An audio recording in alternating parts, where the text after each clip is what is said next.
नमस्कार, मी पंजाब डक. बीड जिल्ह्यात काही भागात पडला. आज ह्या 2, 3, 4 जुलैपर्यंत तिकडे देखील काही भागात पाऊस पडत जाईल.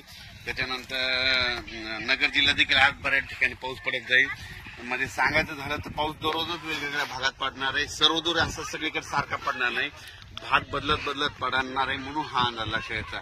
आणि त्याच्यानंतर 5, 6 जुलै 7 आणि 8च्या दरम्यान एकदा पावसाचं वातावरण राहणार आहे. पण सगळ्यात वरून राज्याची कृपा फक्त विदर्भावर जास्त, म्हणजे विदर्भात 6, 5, 11 जिल्ह्यामध्ये मात्र तिकडल्या भागामध्ये चांगला पाऊस पडणार आहे. म्हणजे हे सांगायचं झालं तर. आणि आपल्या मराठवाड्यामध्ये काय होणार की दररोज वेगवेगळ्या भागात दररोज भाग बदलत पडणार आहे. कोणाचं पीक काही जाणार नाही, म्हणून हा अंदाज लक्षात घ्यायचा. आणि अचानक वातावरणात बदल झाला तर लगेच एक मेसेज दिला जाईल. आणि हे मी माझं सोयाबीनचं क्षेत्र आहे, कंप्लीट अचानक 22 दिवस झाले, तर पाहू शकता हे कसं पीक आलेलं आहे. आणि या ठिकाणून खुरपणी घाट माथ्यावरला पाऊस ते मात्र चालूच राहणार आहे. त्यांनी द्राक्ष बागायतदारांनी तुम्ही तुमच्या फवारणीचा तयारी ठेवा, कारण की तुमचा पाऊस काय बंद होणार नाही.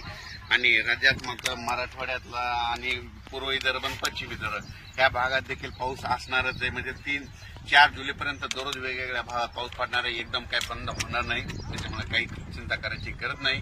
पण राज्यात सगळ्यात जास्त वरून राज्याची कृपा फक्त विदर्भावर जास्त आहे. म्हणजे 6, 5, 11 जिल्ह्यामध्ये पाऊस चालूच राहणार आहे. त्यांना एक विनंती की तुम्ही जसं वेळ भेटेल तुम्ही तसे वापसा झाली तशी तुम्ही तुमच्या पेरणी करा.